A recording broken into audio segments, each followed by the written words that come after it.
Dry mouth. We're going to hear Jim talk. Hello, everybody.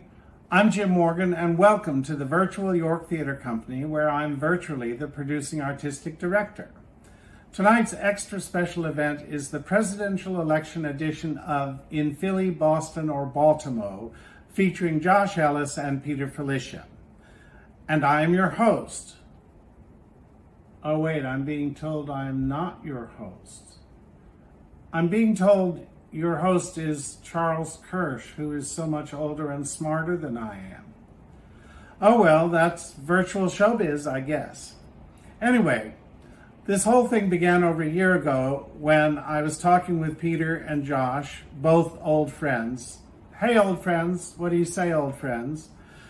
And they were regaling me with these incredible stories from their youth, growing up in Philly and Boston respectively, and seeing all the famous and infamous shows out of town, when shows used to try out on their way to Broadway.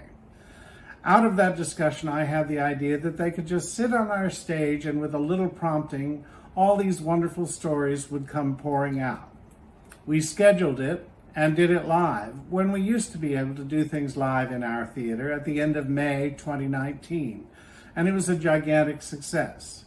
We streamed the video of that show again this summer as part of our pandemic programming, and we all agreed that we should try to create a sequel, and here it is. Josh and Peter came up with the idea of tying it to the election, a desperate attempt to inject some humor into this endless political onslaught we're being subjected to. And together they suggested a young man named Charles KIRSCH to host. I was only slightly hurt that I was being pushed out of a job, but having since gotten to know him, I realized that their suggestion was a great idea. It's turned out to be an even better idea because I've ended up being unavailable tonight, hence this recorded introduction. For a $1,000 donation, I'll tell you where I am. In the meantime, I'll stop talking. And now here's In Philly, Boston, or Baltimo, the special presidential election edition. Enjoy. Hi, everyone.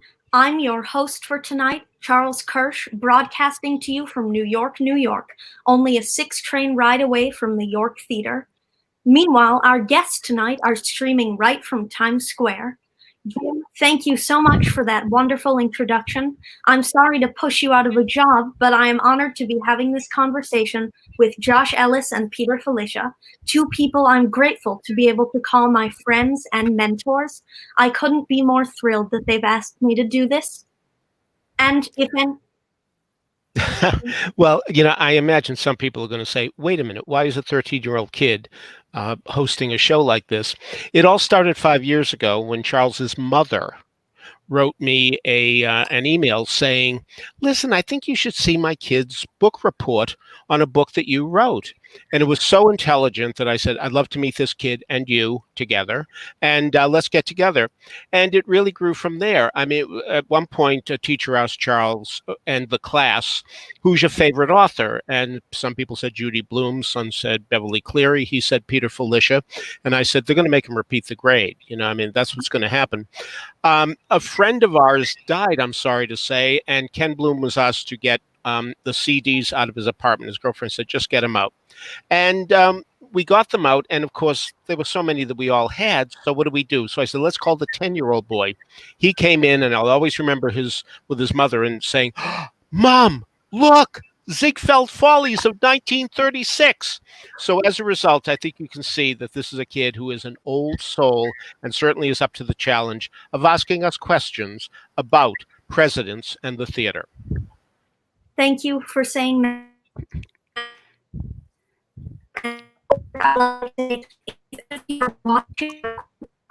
If any of you have questions for the experts about presidents and musicals, feel free to put them in the YouTube or Facebook chats, and I will try to get to as many as I can. I'd like to start this program with 2 words, Donald Trump. Peter, you can take it from there. Well, President Trump does have a history with musicals in Broadway. In 1970, he was an associate producer of Paris is Out, a commercial comedy with Sam Levine and Molly Picon.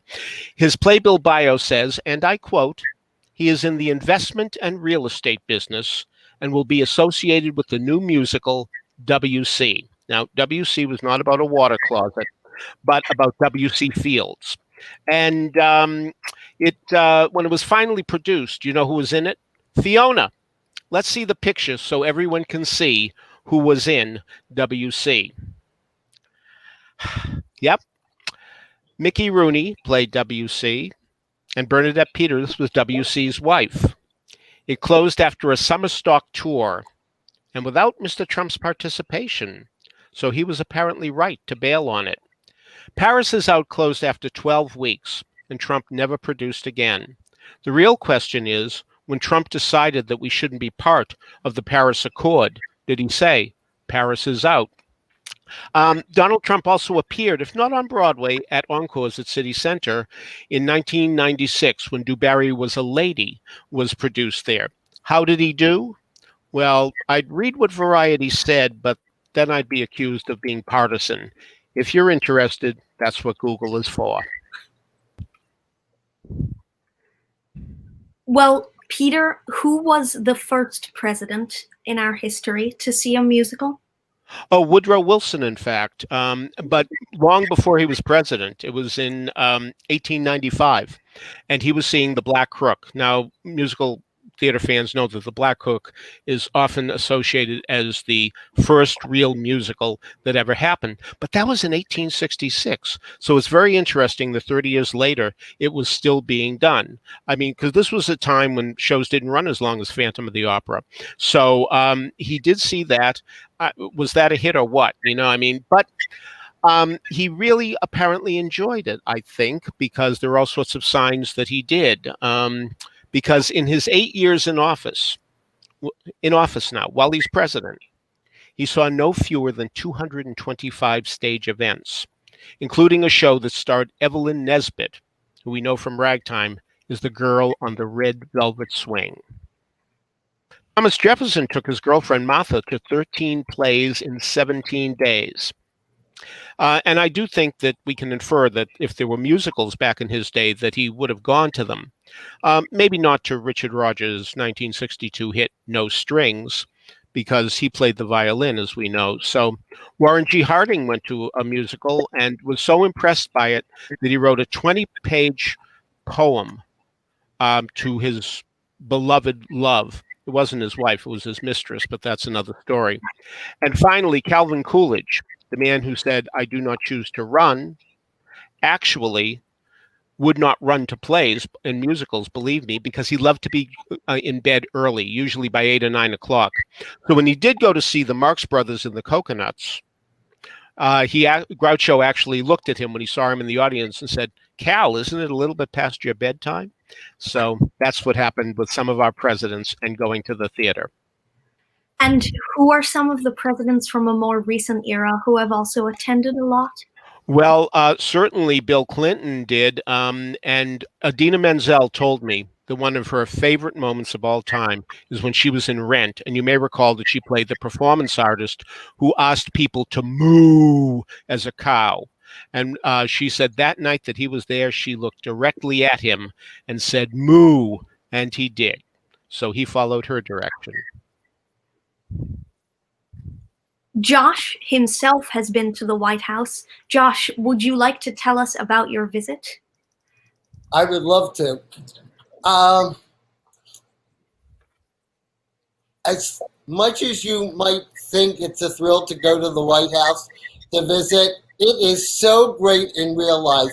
So much better than those, like a hour tour of the White House that you can actually still take.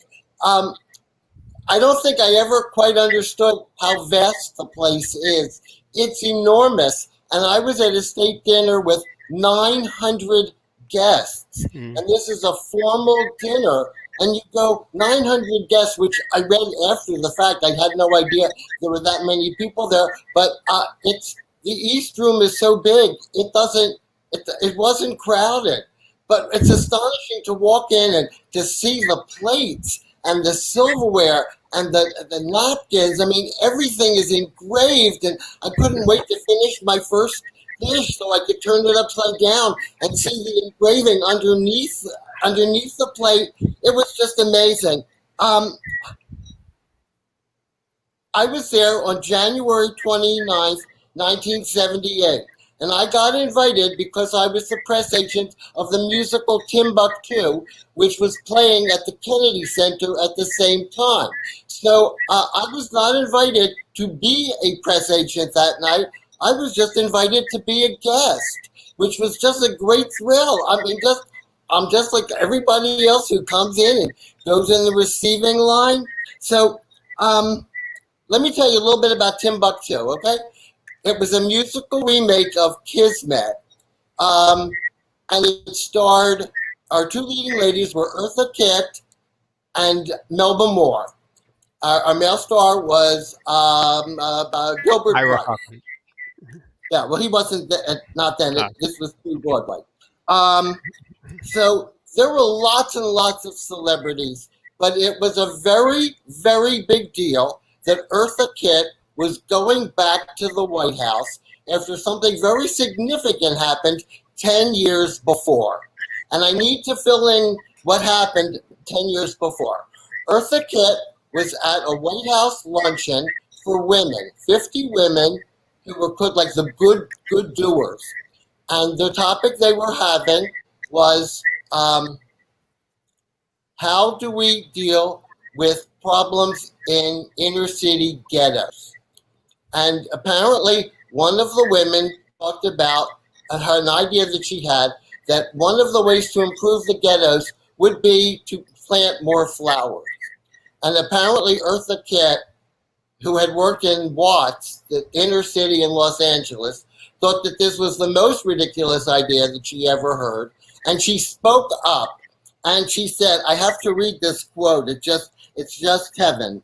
She looked right at Mrs. Johnson, Lady Bird Johnson, and said, Mrs. Johnson, you are a mother too, although you have daughters and not sons.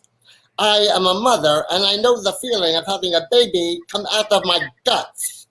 I have a baby, and when you send him off to war, no wonder the kids rebel and take pot.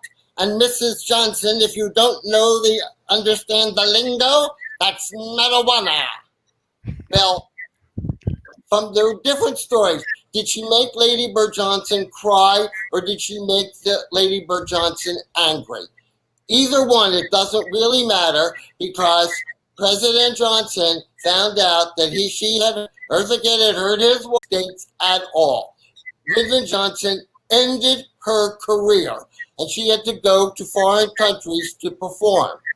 Then, 10 years later, Jimmy Carter invites her to come back to the White House. So clearly, it's a very big deal that Eartha Kitt is coming to the White House.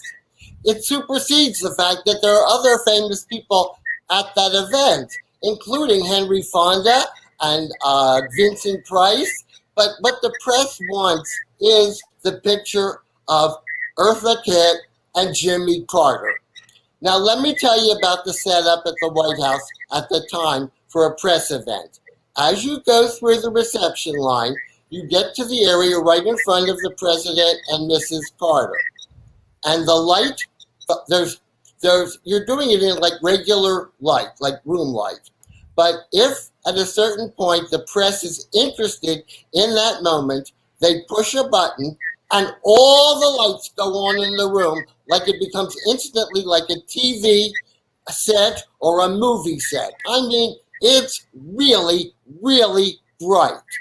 And all they had to do is push a button. And they have two photographers, one for the White House, one's called the pool photographer for all the other press, and a video crew for the White House and a video crew for all the other press. So they see Eartha Kitt coming into the receiving line, and just as she's about to come up to the Carters, boom, they push the button and the lights blind us. It is blindingly, and Eartha Kitt, who would easily take center stage if she was shined on by a flashlight.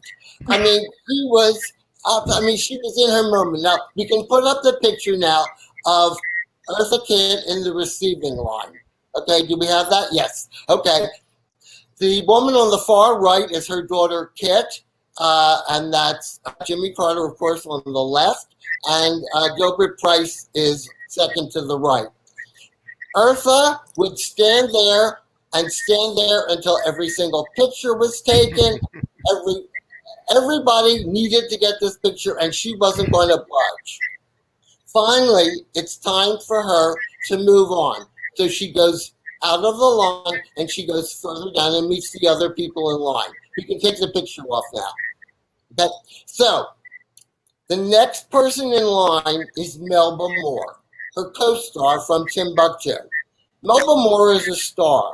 Melba Moore has been to the White House many times. It's not big news that Melba Moore is coming to the White House. So as soon as Eartha goes by, they push that button and all the lights go back to normal. Except for the problem that if you're in a very, very bright room and they turn off the bright lights, your eyes don't immediately adjust. So you feel like you're in a very dark room and you really can't see anything. So in that particular condition, that's where Melba Moore comes to meet the Carters. And as soon as they go by, her husband was furious at me. And they come back to me. I'm about 20 people back in the receiving line. And they come back and they go, why are you sabotaging Melba's career? I mean, what are you doing? And I'm saying, I'm not even a press agent here. I'm just a guest. And they said, you forced them to turn off the lights when Melba Moore came. I said, no, it was because Eartha Kitt was news and Melba Moore's been here so many times. They weren't hearing anything. So, but as far as the press agent goes, really, what do you want? You want the picture, okay? The picture of Eartha Kitt and Jimmy Carter broke everywhere. And frankly, that's all I really cared about. Great story. Yeah. Mr. President was one of the most presidentially themed musicals to that date, and expectation level I know was high. Would you both like to talk about that? Oh, I'll never forget Monday morning, July 16th, 1962, when I showed up at the Colonial Theater in Boston at 10 in the morning, when the box office would open, to buy a ticket for Mr. President. The line that was there already was enormous. If you know, Boston extended all the way from the Colonial, down Boylston Street, took a turn, down Tremont Street, to what was then the Saxon Theater. Google Maps tells me that's 0.3 of a mile, which is a long line, believe me. That's how excited everybody was about a new Irving Berlin musical. Also, it was his first one in more than a dozen years. And for that matter, Lindsay and Krauss had written the book, and they wrote Broadway's longest running play, Life with Father. And they also wrote the book To the Sound of Music. That was their previous musical. So expectations were phenomenally high. Boston was pretty disappointed right away because we assumed it would have a great deal to do with the Kennedys, and it didn't. It had to do with a fictional president named Stephen Decatur Henderson. And part of the problem, too, was that after the first act, he wasn't reelected. In the second act, he wasn't even Mr. President anymore. So it became rather dull, despite terrific performances by Nanette Febvre and Anita Gillette as the First Lady and their daughter. Tremendous success for them, personal success, but no, not the show. So when they moved to the National Theater in Washington, word had spread, and President Kennedy was supposed to go to the premiere, but that was the same night. There was a heavyweight championship fight between Floyd Patterson and Sonny Liston, and Floyd was the champion, Sonny was the challenger, but Sonny Liston won. So the president said, I want some closed circuit TV in the White House. Bring it in. I want to see the fight. And once the fight was over, he went to see Mr. President and only caught the second act, which does indicate that a president wasn't above second acting a show.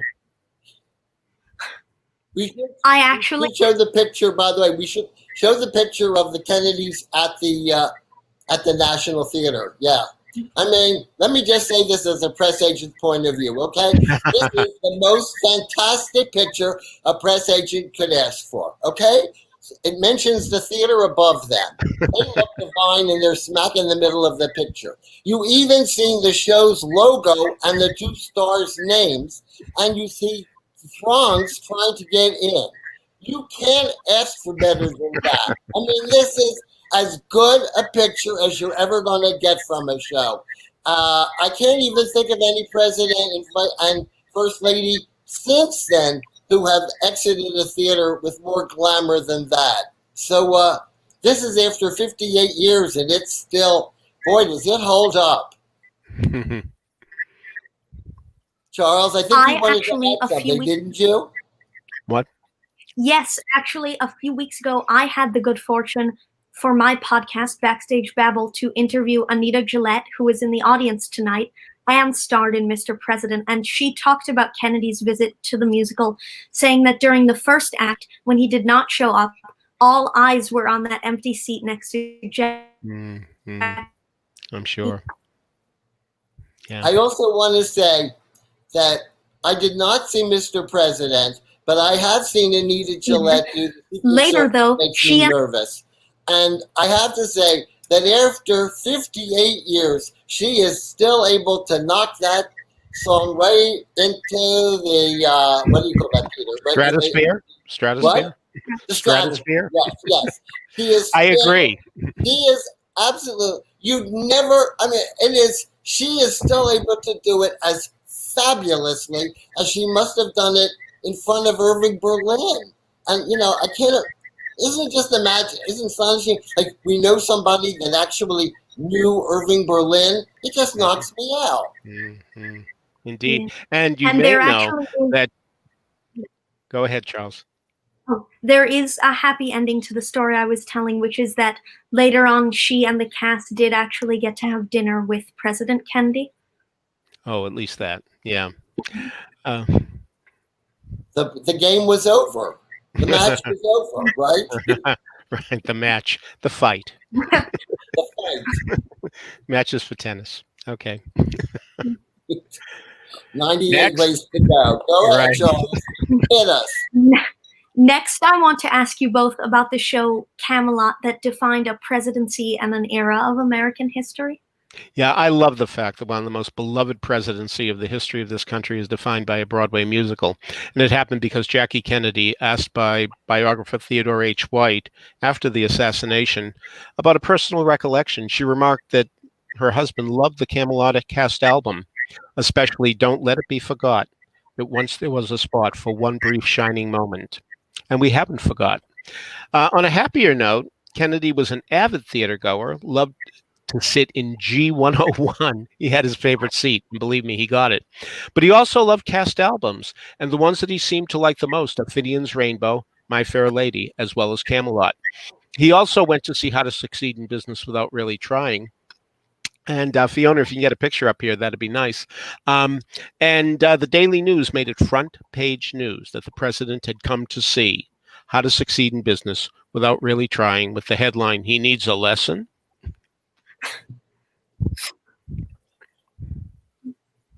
And what about a certain Kennedy-related song in... Oh, and Merrily We Roll Along. Yeah. Bobby and Jackie and Jack is the name of the song. And what it is three young people doing a song. And they have a review, and they've written a review in a nightclub. They're just starting out. And a good subject in 1960 was the Kennedys, that there were so many of them then, and everybody thought that there would be quite a dynasty. In fact, there was a saying at the time, John F. Kennedy will be president in 60 and 64, and then Bobby in 68 and 72, and Teddy in 76 and 80, and then it will be 1984. So Stephen Sondheim wrote a song about the Kennedys and the fact that they had a lot of style and a lot of class, and they believed in having a lot of functions at the White House where there was plenty of class and wonderful singers, opera singers, ballet dancers, etc. And it was really nice at the end. The last lines were, the decade is starting anew, because it was 1960, and maybe the country is too. And as someone who was at the very first preview of Merrily, and the very final performance of Merrily, I can tell you it was really so wonderful. I can still see those three people, even though one of them wasn't the same at the end because he'd been replaced, but crossing their fingers in hope that indeed maybe the country would be even better than it had been during the 50s. So that was Bobby and Jackie and Jack. Were other members of the Kennedy family entertainment fans as well? Oh yeah, they went quite a bit, and certainly, I know Bobby Kennedy was one of the first people to go to see Hair when it opened in 1968, and that was during the time when he was mulling whether or not he'd run for president, but he was there. Yeah.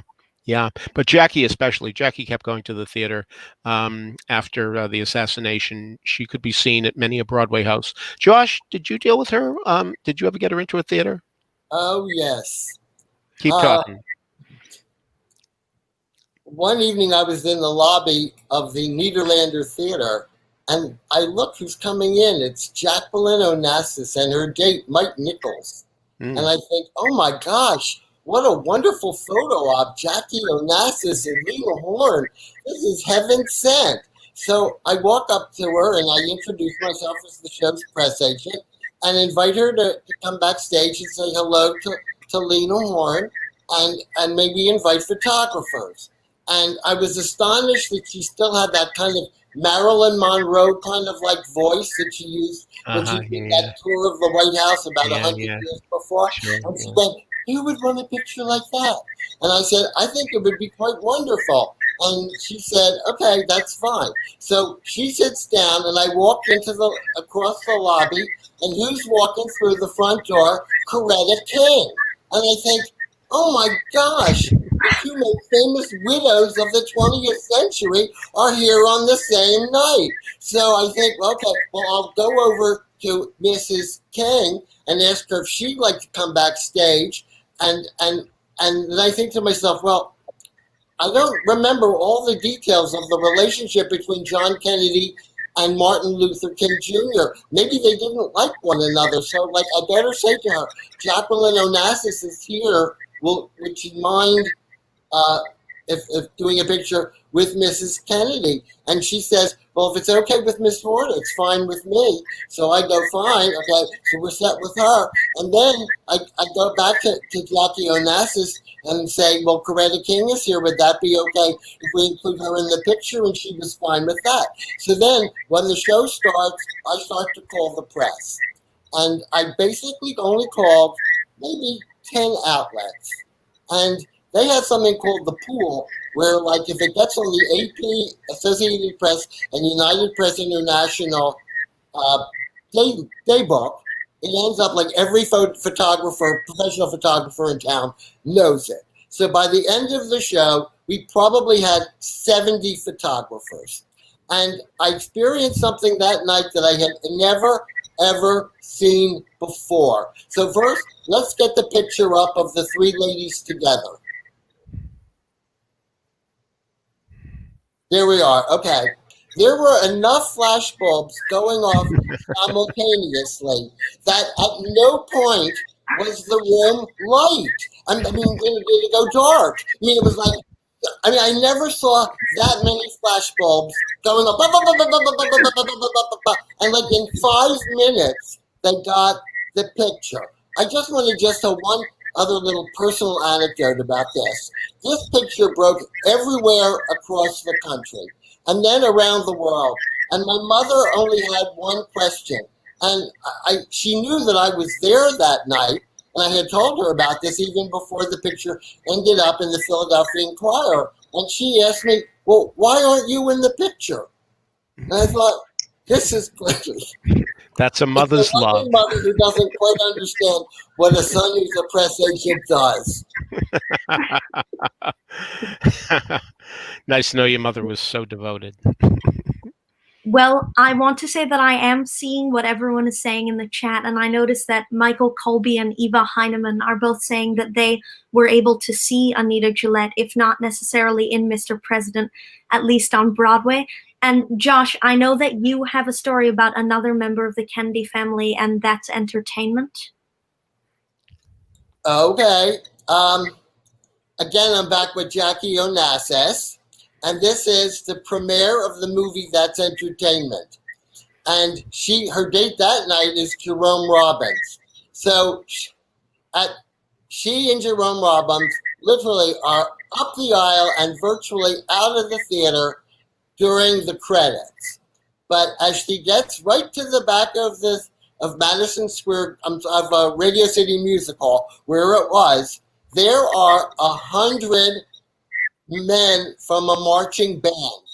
And they're all squeezed into that standing room area between the last row of seats and the wall.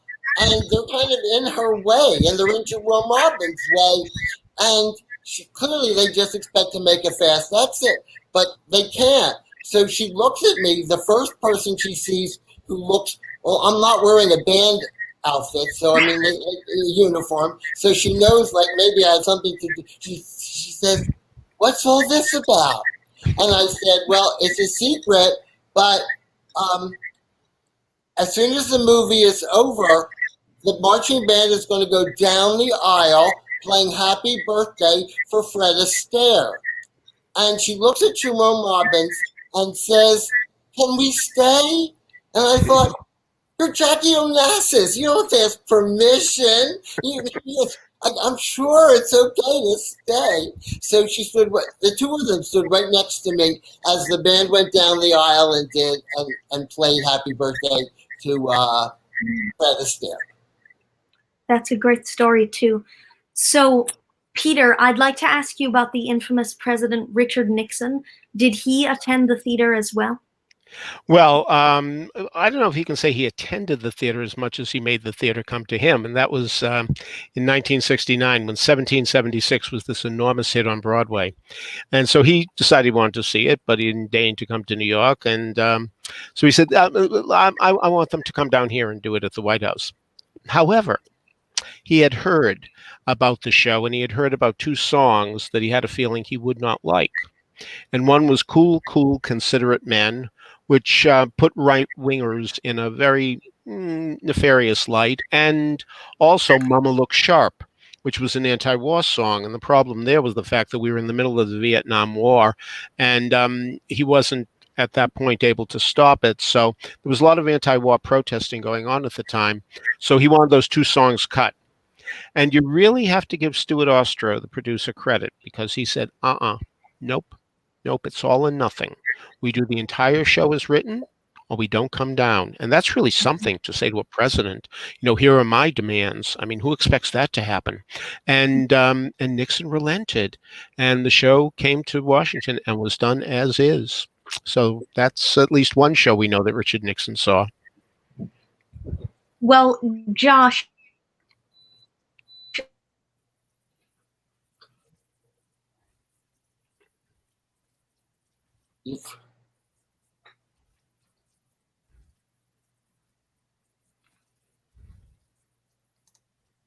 Can you hear me? Charles, you're frozen. I can't hear you. I can see you, but I can't hear you. Right. Yeah, I'm getting that too.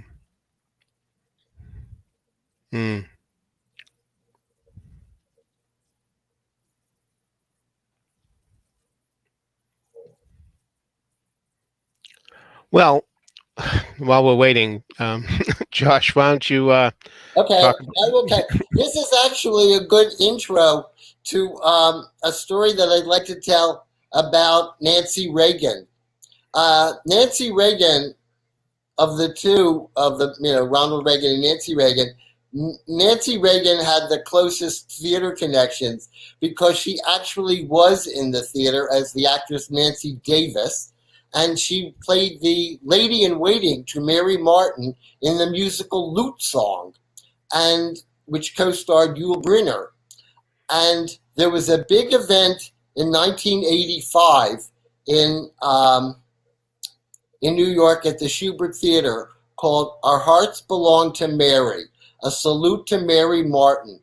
And it had so many stars. So during the show, Mary Martin and Nancy Reagan sat together in the box right above the stage. So you could see them watching the show.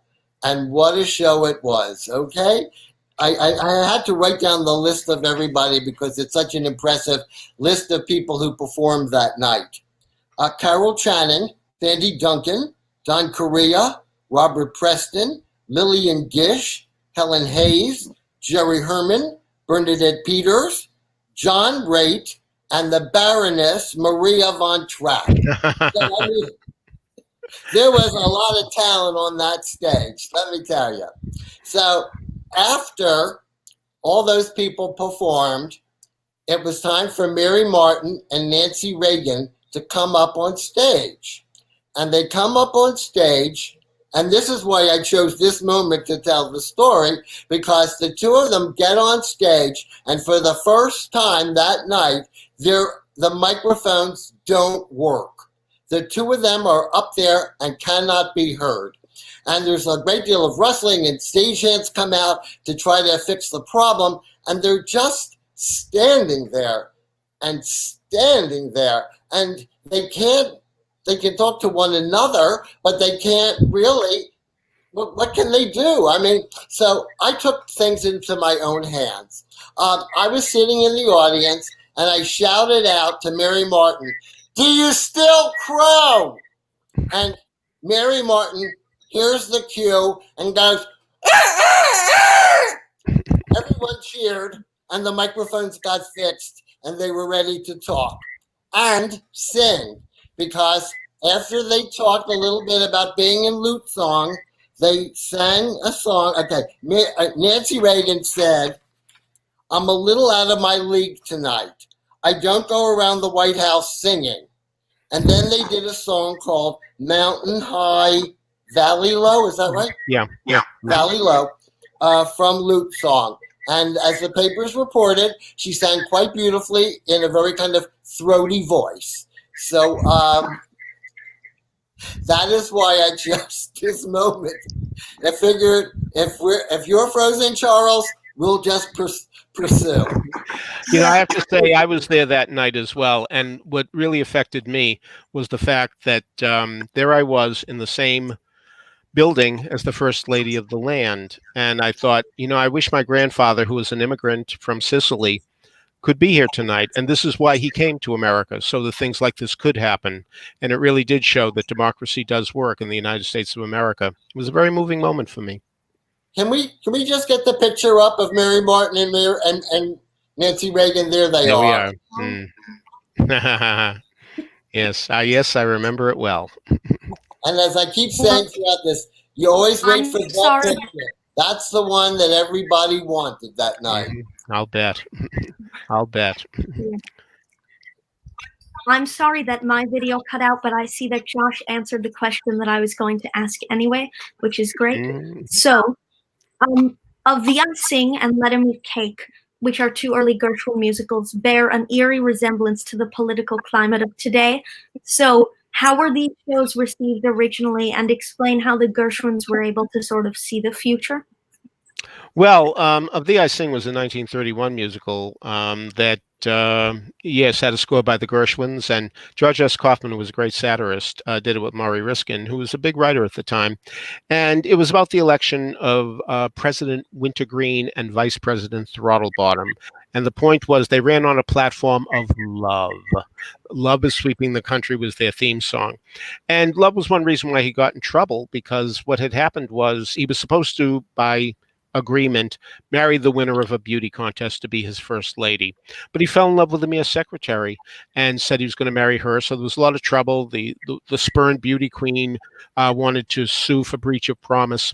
And of course, it all worked out well. But one of the points that the Gershwins and Riskin and Kaufman were making was the fact that so much of politics depends on charm, so much of it depends on having a good image, so much of it depends on keeping promises and then breaking promises, and nobody seems to mind. So it all worked out in good musical comedy fashion, and it was satiric enough to win the Pulitzer Prize and became the longest running musical of the 30s. Oh, really? Well, the thing was, they decided to write a sequel. Now, in the sequel, Wintergreen and Throttlebottom lost the election to Tweedledee, and they were such sore losers about losing the election that they decided to start a revolution. Yes, a revolution. The show got very dark, and the audience did not want to see people that they had liked so much in Of Thee I Sing be such evildoers in Let 'Em Eat Cake. So the show ran only 90 performances and was pretty much forgotten. I remember in 1978 at the Berkshire Playhouse in Stockbridge, Massachusetts, they did Let 'Em Eat Cake. And you know, when you're divorced from Of Thee I Sing, when you don't know the characters Of Thee I Sing, you just take the people at face value. You're meeting them for the first time, and that's okay. You know, so the show played all right. It's not a masterpiece, but it played all right, even though it got very dark about how people do become poor losers if indeed they don't win elections, and they really will do anything they can to make the person who won look bad. So but the creators made the mistake because people didn't want to see that. And, you know, ironically enough, that mistake was made many moons later by the writers of Bring Back Birdie and Annie 2, where indeed the writers, having had their characters have a happy ending, Rosie and Albert are married, Daddy Warbucks and Annie have a nice relationship, that they darkened it for the next one. And people didn't want to see these people in trouble. They wanted to believe that people lived happily ever after. So that was it. Ironically enough, the musical that was a very notable one in 1937 was one called I'd Rather Be Right. And this was by Rodgers and Hart. And it involved a sitting president. So it dealt with a young man and a young woman who were deeply in love and they wanted to get married. But the Depression is still on and times are tough. And he says, listen, we can't get married unless I get a raise. And so President Roosevelt gets involved and he gets his raise. So you can see why this story would be popular, because it did indicate that President Roosevelt and his New Deal, things were working out, things were getting better. It was a metaphor for the idea that people were going to be able to have the lives they wanted to live as a result of President Roosevelt being in the White House. Now, this was a very controversial thing at the time. People said, you can't have a president in a musical comedy. Oh, that's sacrilegious almost, you know. And so a lot of people were very wary about this. And I'll tell you, one of the things that helped it along greatly was the fact that George M. Cohan, a big star and writer from the late 1800s and early 1900s, was making a comeback in the role and played Franklin Delano Roosevelt. And in fact, if you watch Yankee Doodle Dandy, the story of George M. Cohan, you'll even see James Cagney playing the president and doing one of the numbers from the show called Off the Record. So so that was a show that worked out okay. I mean, it didn't run a long time, as long as Let 'Em Eat Cake, but it did run longer than Let 'Em Eat Cake. I'm sorry, Of Thee I Sing. It didn't run as long as Of Thee I Sing, but it certainly ran longer than Let 'Em Eat Cake. Well, Josh saw a very obscure Broadway musical called The Selling of the President. So, Josh, can you tell us about your experiences seeing that? Yes. This was in 1972. I was still living in Philadelphia. It played at the Schubert Theater prior to Broadway. And because of the kindness of the house manager, he let me come back and see it again and again and again. And it wasn't that I loved it so much. I just loved the idea, before I was in the business, of seeing the show and how it changed from night to night. And, you know, are they making it better? Are they making it less bad? I mean, whatever. So I had the experience of watching the show evolve. And this was a musical based on a very famous book called The Making of the President, 1968, about how Nixon was branded and sold to the public. And it was the first kind of tell-all about the process of selling a president, the same way you would sell any other product.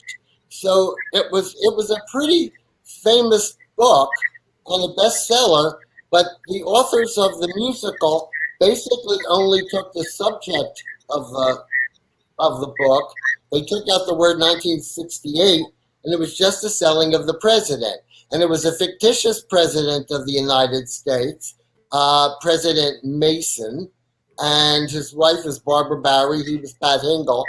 But what was really strange about the casting, and I have to really credit Ron Fassler for mentioning this, is that there's a character who he calls the Kellyanne Conway of the musical. And it's played by Karen Morrow, who's like one of the great belters of all time. And they chose not to give her any songs. I mean, it was a deliberate choice. And it was like, like it would be like hiring Ethel Merman to do a musical and say, Ethel, we love you, but we don't. You won't sing, and it was ridiculous because that's why the people came. So the show made a lot of mid-late headlines because the original author did not like the way they were treating his material, particularly because in the show, all the songs were commercial jingles, and they would hear them in addition to other commercial jingles. And one of the commercial jingles you heard was for Terminex, pest, what do they call that? Pest control, sure, yeah, sure. Pest control, right. So, so they had this, so you're watching this musical and there's this commercial for Terminex, and the man who had a financial interest in Terminex apparently was one of the investors in the show.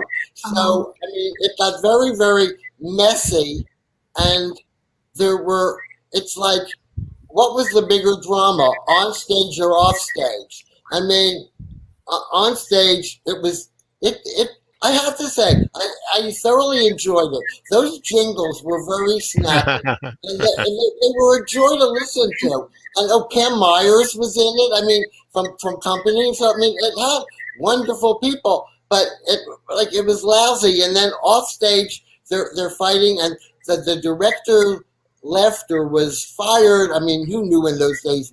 He wasn't there anymore. And Jack O'Brien replaced him because he had also written the book. And even though Jack O'Brien replaced him, I believe Jack O'Brien's name was not in the opening night playbill as the director. And Peter, just finish the story up about what Jack O'Brien said. Well, I did ask Jack O'Brien many moons later when Hairspray was a big hit, and he also wound up getting Tony Awards for directing Tom Stoppard play. And I said to him, you must have thought at that moment in time, I'm all done. You don't get a second chance in the theater anymore, because at that time, even in the early 70s, prices were going up and so were budgets. We were now having $1 million musicals where we never had them before. So I said, you must have thought it was all over. And he said, yes, I certainly did. And not only that, I remember Karen Morrow saying to me at one point during one performance, she actually heard somebody in the audience saying, why isn't she singing? So it really was a flaw that they didn't have her singing.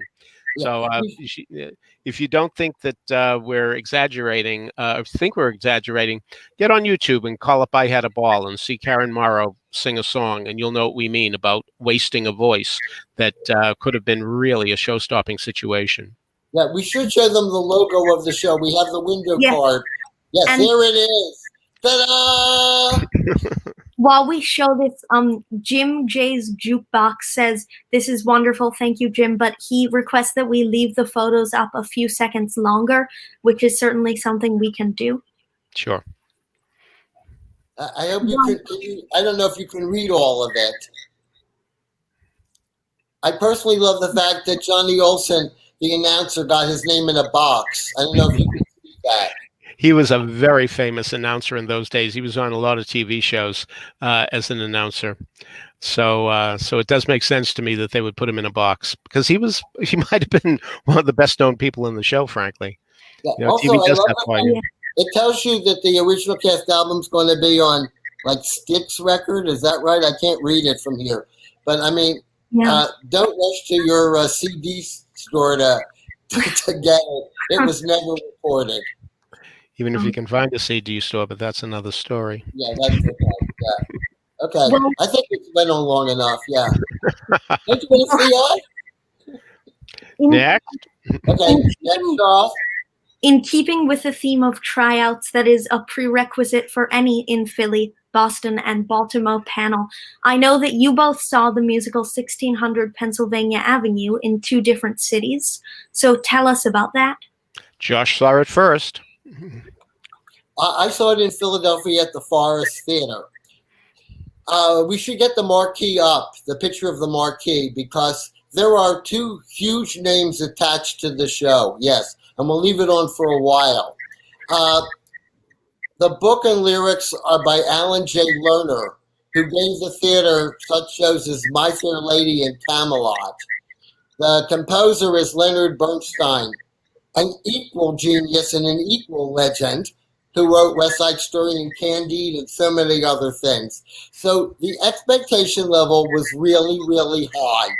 And it was a centerpiece of the bicentennial year, 1976. So I don't ever remember a show where the expectation level was so high because the two people associated with it. Okay, we can put it down now. Okay, I think they've read it by now. Thanks. But the issue was that it was just overstuffed. It had everything in it. It had too much music. It had too much dancing. It had too many lyrics. It had too many characters. It was about the presidency from George Washington to Teddy Roosevelt. And about every 5 minutes, a different president was introduced, and all the presidents were played by Ken Howard, and all the first ladies were played by Patricia Routledge. So it was an amazing feat that they could do it, but there was just I wouldn't even know what to cut. It was just, think of it as like a big Subway sandwich with all the meat kind of falling out all over the place. Okay, but in the midst of all this mess, there were 2 songs that were absolutely astonishing. In the first act, Patricia Routledge sang Take Care of This House, a ballad about taking pride in the White House and making sure that no matter what happens to the nation, there'll be fires, there will be wars, but we will take care of this house. And it's magnificent. In the second act, Patricia Routledge did a number called Duet for Two.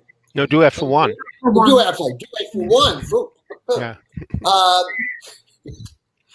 In which Patricia Routledge played 2 first ladies singing a duet together.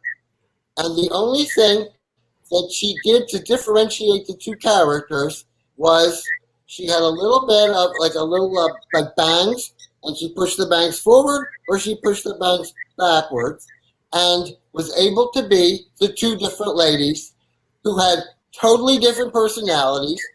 One sang low, one sang operatic, and they went back and forth and back and forth and back and forth. So you absolutely thought you were seeing 2 people do the number. I know there was only one person up there. I'm positive of that. But the net effect was that you thought you were seeing 2. And there's a famous sound recording, a sound system recording of the opening night. And after Patricia Routledge does this, she gets 1 minute and 10 seconds of applause. I'm not exaggerating. I literally took out a stopwatch and counted. So it's like there's these 2 gems, and it's still a big old mess. But then it went to Boston. No, Washington. Now it's you. Peter's no, Well, it was actually Washington where I saw it. Okay, Washington. Forgive me, right, Washington. At the National Theater. And I'll tell you, the overture started and I was already in love because there was a phenomenal song that Josh didn't hear. They had written it on the road called Rehearse, because they added a concept of actors were going to be putting on a show for us about the presidents. And the lyrics went, if we stay on our toes and if we don't close, it's going to be great. Well, they did close after a week in New York, but the point is, at least Alan J. Lerman had a sense of humor about the fact that the show wasn't working very well. What also happened between Philadelphia and Washington is that one of the producers pulled out and said, take our name off the poster. We do not want to be associated with this. And that producer was the company Coca-Cola. Coca-Cola had put up much of the $900,000 for this show, but they said, They probably said, and in the lobby, will you please sell Pepsi? They may have done that too. But anyway, Yes, it was messy, and it's a problem because you no sooner get to know one character, and then you have to get to know another character. That was the fundamental problem with the show. There were some delightful numbers. One called the President Jefferson March, about his going overseas to Paris and coming back with all sorts of delicacies and introducing them to the American public, and what great treats they were. And I'm telling you, the melody was so infectious and so wonderful. It is true that by the second act, things got a little muddier too, because it wasn't enough that we were meeting these two characters these two performers in various guises, but what we also met were servants in the White House, two black servants, one called Ludd and one named Cena, and they were a married couple, and we had to hear their story too, as if there weren't enough stories going on. So it was much too ambitious, even for these two geniuses, and that's really why. Now, the really sad thing is the Capitol Records was going to record the cast album, and Leonard Bernstein, I'm told, you hear different stories from everybody, but Leonard Bernstein said, I do not want an album. Thank you. That's it. No, I don't want this heard again. I don't want to be reminded of this failure. And many years later, after he died, his estate said, well, let's do something called White House Cantata. We'll get some classically trained singers. And I'm sorry, it sounds like one of those beautiful voices things where so many times people with rarefied, beautiful operatic voices just don't know how to sell a musical because they're so used to selling operas. And as a result, it's a pretty dull recording. I think if we all live long enough, Charles, you'll live to see this. I won't. I think we will get a studio cast album, 1600 Pennsylvania Avenue. And I assure you, Charles, when you see it, you will be delighted by it. And you will certainly not forget that I made this prediction. So I hope you enjoy it when the time comes. And I'm going to throw in another I hope, okay? I hope Patricia Routledge still does it. Okay? She's 91. There's no reason why she can't do it again. Josh and Patricia Routledge have become good friends, so I believe what he's telling us. By the way, if people don't know who she is, I have to add that for most American audiences, they know her as Hyacinth Bouquet on Keeping Up Appearances. And if you've only seen that, you have no idea the variety of roles that she's able to play. Comedy, drama, musical, straight plays. She was the original Dottie in Noises Off. I mean, she's just the top. Yeah, really. And, she was in a musical called Darling of the Day that lasted a month, and yet she received a Tony Award as Best Actress in a Musical, along with Leslie Uggams in Hallelujah Baby, I'll grant you. But still, to get a Tony for a show that lasted a month, imagine how much of an impression she made. And for those who don't want to wait as long for a cast recording, I believe parts of the score are published under the title Bernstein's The White House Cantata, which you should be able to find. So I want to ask you about 1776, which was a historical musical written by a history teacher. So what would you both like to say about that? I'll say that it's the greatest book ever written for a musical. And yes, I've seen Gypsy. Because as Otis Guernsey said in the best plays of 1968-69, this was a story where you knew the ending when you went in. And after a half hour, you weren't so sure. I'm telling you, I sat there saying, there is no United States of America. It couldn't have happened because that guy from Pennsylvania was just not giving in. He wanted to stay with England and all that. And what's brilliant about the book of that show, brilliant, I'm telling you, if he were a lesser writer, he would have made this guy from Philadelphia, John Dickinson, he would have made him fat. He would have made him lisping and effeminate. But what's really great about that book is he makes him super intelligent, and you have to see his point when he says, oh, yes, Mr. Adams, meaning John Adams, who was really the big mover and shaker of independence. Oh, yes, Mr. Adams, we're going to give up England for you. We're going to give up the Magna Carta, the Plantagenets, Hastings. And these are good arguments. Oh, sure, we're going to have a revolution. We have no friends. We have no money. We don't have an army. And that's England is the greatest country in the world. How could we possibly win? And again, you're saying, he's right. He's right. If you were there in 1776, you would definitely see his point. So it's a very fair fight. And that's what makes it very, very exciting. And Peter Stone told me that his model for the show was the play 12 Angry Men. Now, if you know that property, that's a show where, and it was a TV movie and then a movie and then a stage show. It went in that direction about 12 jurors who are deliberating a case, and it's very clear that the person they've been asked to deliberate on is certainly guilty, except one guy doesn't think he is, and then two guys don't, and three guys don't. And eventually he's acquitted. Well, similarly speaking, what you have, you know that the declaration has to be signed by June 4th, and yet, I'm sorry, July 4th, and on June 28th, 6 days to go, there are 6 colonies for it, 6 against it, and 1 abstaining. And you think, how can they get this done in 6 days? My God, it can't possibly happen. And we find a way that it does. So it really is a magnificent piece of work.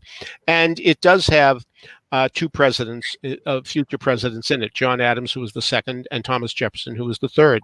So if you ever get a chance to see 1776 on stage, see it. The movie is good. It has most of the original cast, but the thing is, you need to see that calendar, and you need to see that scoreboard whenever you need to say, oh, how's it going? How many days? How many colonies? That's what makes it very, very exciting. And please see it on stage. Well, I just want to add something very short. I went to the Saturday matinee before the show opened, the performance that Clyde Barnes was at. And I think I went there thinking it was going to be like a school lesson, because I grew up in Philadelphia and visiting independent Right. associated very much with school trips. And Sure. how quickly did I fall in love with it? And I have to say, by the end of the overture, they had me. And it was, I think the beginning and the end of that show just grabbed me and held me the entire time. It was also, I believe, correct me if I'm wrong, it did not have an intermission originally. Isn't that right? No, it didn't. And what I'm told is that one of the reasons was that when it was in trouble in New Haven, and even a little bit of trouble in Washington, a lot of people were walking out. And they said, we know that if we can keep them here, they're going to love it. And that's why they eliminated the intermission. Man La Mancha did the same thing for that reason. So I'm told. Okay. Well, How to Steal an Election, a musical which hopefully Biden and Trump have never seen, deals with dirty politics. So what are both of your experiences seeing that show? Josh, you saw it. I didn't. I saw it, at the Pocket Theater on 3rd Avenue and 12th Street. And what was fascinating about it was about 2 people who were disillusioned by the 68 election. And they were taught by various vaudeville performers the tradition of the theater, the tradition of elections where things got stolen and things weren't all that. There was always something going on. It wasn't just something that got invented in 1968. What I think I liked most was that they used campaign songs from earlier years. So like, hurrah, hurrah, the country's rising, Henry Clay and Frelinghuysen. And it may not sound like the best lyric ever going, but it has a very jaunty tune. So we got to hear that, and it was very successful. And they were talking about bringing it to Broadway, but apparently the money attached to the show was somewhat tainted. I'll leave it at that. You can read about it yourself. Okay, the money was a little tainted, and the composer refused to allow his music to be used in the show. So when the composer takes the music out of the show, all you're left with are those little ditties from the earlier elections. So that was the end of that. But those are great fun, I have to say. I only know the original cast album, and it's really something to hear campaign songs where you hear a lyric like "Lincoln is a bum," because you think, "My God, Lincoln!" I mean, people are talking about Lincoln that way. But of course, when he was running for office, of course, that's exactly the type of thing would happen. I love this one to the tune of "When Johnny Comes Marching Home," about Grover Cleveland. When Grover's term comes to a close, hurrah, hurrah. We'll give him a kick and hold our nose. Hurrah, hurrah. The boys will shout. The girls will cheer. We'll send him flying on his rear. I mean, it's that type of song. And so it's fun to hear these people who in history have been set up to be these magnificent people, and to hear people talking about them as they did at the time in not so glowing terms. Yeah. Well, the most recent example of a historical musical is, of course, Hamilton. So, what presidential involvement has there been in that show? Well, President Obama was among the first to hear any song from Hamilton. He invited Lin-Manuel Miranda to the White House because Lin had done in the Heights and had won a Tony as Best Musical. And so he was invited, and he said, listen, I'm working on the show. Let me do a song from it. He did the opening song. What would be the opening song from Hamilton? And little did anybody know that anything was going to come of it, and that it was going to turn out to be the biggest hit that Broadway has seen in a long, long time. And he has since gone back. He's since went back to the White House and stayed with President Obama again for a nice little chat. And of course, he came back as a Pulitzer Prize and Tony-winning author. So Obama really was on the ground floor of seeing Hamilton emerge. I just want to say something about Lin-Manuel Miranda being a total mensch. The performance that President and Mrs. Obama were scheduled to see turned out to be, based on their schedule, one where there would be the alternate actor playing Hamilton. And you would think that a star would go, well, the president's coming, I'm playing the part tonight. And Lin-Manuel Miranda did not do that. He let the replacement Hamilton go on for the Obamas, which, from my experience in the theater, I can't think of another star who would ever do that under those set of circumstances. Also, of course, the show made news when Vice President Pence came, and the cast rebuked him from the stage about some of his policies. And I recently talked to Brandon Victor Dixon, who indeed was the person who was to deliver this message to the vice president. I said, what was it like? Were you scared? Did you think of saying, listen, can you pick someone else? Not at all. Not at all. He was very glad he did it, and he stands by what he said. That's great. So presidents have also used show tunes to their advantage as campaign songs. What have been some examples of that? Probably my favorite is Lyndon Johnson, who used Hello Dolly in the 1964 campaign. It was Hello Lyndon. Carol Channing was a great friend of the Johnsons. And the fact that not only was it a show tune, but it was a show tune for a show that had just opened that same year. That song was absolutely everywhere. You could not go anywhere at all without hearing that song. I've never heard a song played more frequently you just could not avoid it. And the fact that he used it. Now, I want to show another picture here. This is a reception at the White House with, yes, there it is. Okay. This is another one of those, okay, that moment that you just pray to have. First of all, think about the fact that everybody is in formal clothing except Carol Channing, who's wearing a costume, and not even the costume from the end of the show. So it means that she had to go back to her dressing room and put on a costume from earlier in the second act. And with the wardrobe people and all that other stuff that you have to go through. And then the idea that you're going to get the President of the United States to dance with her in the costume with everybody else watching, including, I think you can see President and Mrs. Ford in the background. That's right. So this is it doesn't get better than this. It's absolutely emblematic of the White House and the theater coming together. This is Broadway musical theater and American history coming together at exactly the same moment. So this picture is totally my favorite, I have to say.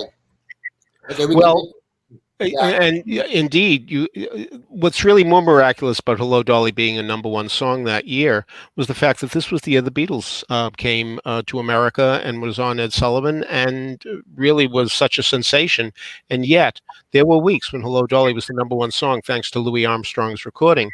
I have to say that as somebody who grew up in Massachusetts, who was raised as a Roman Catholic and was just starting his teenage years when Kennedy was elected, I knew nobody personally who wasn't crazy for Kennedy back in 1960, and we all wanted him to be elected. I mean, obviously, there were people who voted for Nixon. It wasn't a shutout. But in terms of my own circle, everybody was crazy for Kennedy.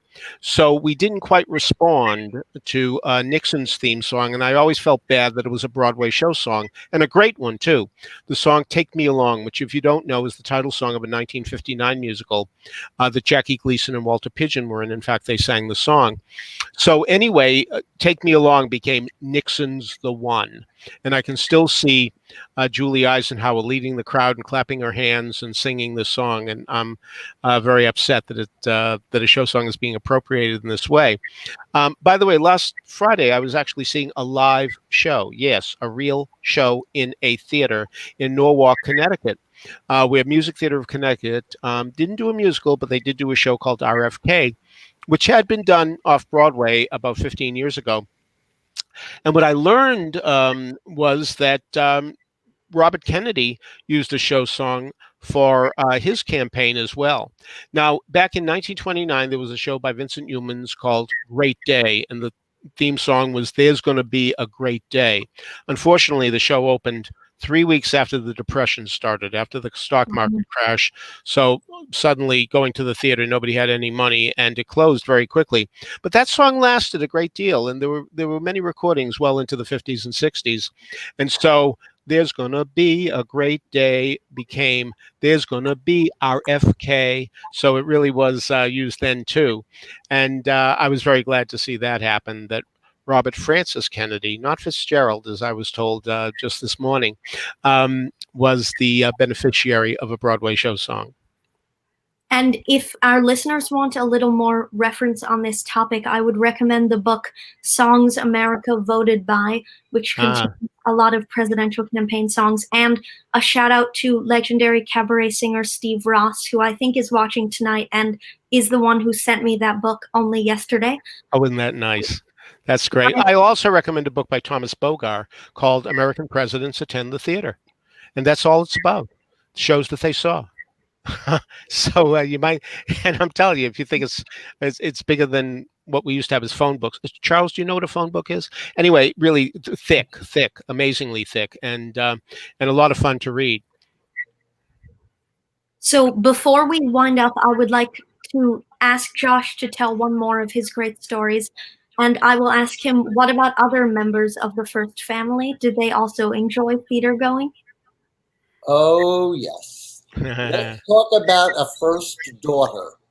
The first daughter was Amy Carter, and the show was Peter Pan, starring Sandy Duncan. Now, when a first daughter comes to see a show, there is a lot of stuff that you have to do with the Secret Service and the police. It is a major operation, and you are given very special instructions on how to deal with all the protocols because of safety issues. And we were told in no uncertain terms that no one was to ask Amy Carter to fly, which was disappointing to us, because if you work on Peter Pan, one of the great ways to have a press stunt is if someone famous comes to see the show, especially someone famous and young, you put them in the harness, you attach the string, and you fly them across the stage of the Lunfontaine Theater. I mean, it is really easy to get great pictures, but we were told, do not ask Amy to fly. So then Amy sees the show and comes backstage, and everyone is in incredibly best behavior. Unbeknownst to me, Sandy Duncan has arranged for two of the kids in the cast to have the harness open and the wire in the ready position. And as they're just having this nice little chat together, we can have the picture of the little chat. Okay, do you have the picture of the chat? Okay, there they are. They're just taking a nice picture, and everyone is very happy. And then, okay, we can take the picture away. And then Sandy Duncan says to Amy Carter, hey, wanna fly? And poor little Amy didn't have any chance to respond. Okay, that little child was just shoved right into that. She was in that harness so quickly and attached to that wire, and whoop, up she went. And I remember she looked like a bag of groceries being pushed up. I mean, you have to put your arms out to look like Peter Pan. You have to give the illusion of flight. No. Little Amy didn't do any of that. But it didn't matter. Little Amy, quote unquote, flying was all that the press needed that day. They were just thrilled to have the picture. But I was scared to death. I thought, oh my God, I was specifically told not to do this. And I looked around the stage and I realized that I was probably the only one who looked like an adult on stage. Because Lady Duncan was dressed as Peter Pan. She looked 12. So if they were going to be angry at anybody, they were going to be furious at me. I mean, I thought, are they going to take me away? I mean, I violated a Secret Service directive. And I have to tell you, one of the happiest moments of my life was when all the Secret Service people sort of came over to Amy Carter. They just took her and left the theater. And it was like, oh my gosh, thank goodness. Okay, I'm off the hook. And we got the picture. And that's all that mattered. Yeah. Well, I think we have 90 minutes here, so I want to fit in one more question if I can, prompted by the great Michael Colby in the chat, to ask you both about Teddy and Alice, which was a show about Teddy Roosevelt and his daughter, Alice. So what have been both of your experiences with that show? Well, I have to say I would have enjoyed Teddy and Alice more if indeed it hadn't been put to music by John Philip Sousa. Hal Haggerty, I think, is a very underrated lyricist, did a lot of good work in his time, but I'm very much a fan of original scores in musicals, and that's what I would have liked. But Len Carrier was very, very good. Very, very good indeed. And there is a story here, because what had happened was that Teddy Roosevelt's daughter, Alice, was really quite a spitfire in her younger years, and it was very embarrassing for the president in those times to have a daughter who seemed to be very much on her own in her own mind and not really obeying the protocol and being as most first daughters should have been. So there's good conflict there. I do believe that Alice Roosevelt was the person who famously said, if you don't have anything nice to say about somebody, come sit next to me. So I remember it very, very well as a show that could have been better. Josh, did you see it? I didn't see it. I wish I had, mainly because I think Beth Fowler is just. Oh, yeah. Right. Between she and Len Carrier, I would have gone. So I do want to mention another musical that Teddy Roosevelt is in, which is Tintypes. So I'm glad that we got a little mention for Theodore Roosevelt. And in conclusion, what else can we say about presidents and musicals? Well, I'd like to get in something about Harry Truman, who was definitely a fan. He claims he saw Florodora. That was the big hit of 1900, got 3 Broadway, maybe 4 Broadway revivals. And he said, I saw Florodora 5 times. And not only that, I went to see every vaudeville show that ever was. And what I'd love to know is, does that include Baby June and her Newsboys and Dainty June and her Farm Boys? I would like to think that he saw June and Louise in a nightclub act. I'd leave it at that. Thanks for having us, Charles. And thank you both so much for doing this panel. It was an honor for me to be the recipient of all your stories this evening. And of course, a big thank you to the wonderful York Theatre Company for asking us to do this panel. It is incredibly important that you donate so they can keep hosting programs like this. And I'd like to remind you that all donations are tax deductible. After all, when theater comes back, aren't the York's programs the first thing we want to see? Also, if you liked what you saw, subscribe to their YouTube channel down below. And before I turn it back over to James Morgan, one last thank you to everyone in the audience for being with us tonight. Thanks so much for joining us. I'd like to express appreciation to the entire York Theatre staff who all in one way or another made this event happen. Working behind the scenes, Chris Steckel, Nick Garrity, Philip Karuba, Fiona Sweeney, and Joseph Hayward all are particularly deserving of kudos. But truly presidential thanks should be awarded to Josh Ellis, Peter Filichia, and most of all, the Right Honorable Charles KIRSCH. If you enjoyed this evening, please consider making a tax-deductible contribution to the York Theatre Company to help keep our pandemic programming going. We've just announced our cabaret series, hosted by Michael Feinstein, Broadway's Great American Songbook, beginning November 4th. All sorts of incredible stars are involved, including Alton Fitzgerald White, Bobby Creighton, Karen Mason, Clea Blackhurst, Ben Vereen, Lilias White, George Abood, and Leroy Reeves. If you've not received our email blast about this, go to our website, yorktheatre.org. Make sure you spell theater the pretentious way, R-E, and you'll be able to sign up there. Or for another $1,000, you can call me and I will personally set you up. We all hope you enjoyed tonight's presentation. Thank you, good night, and if you haven't already, go vote.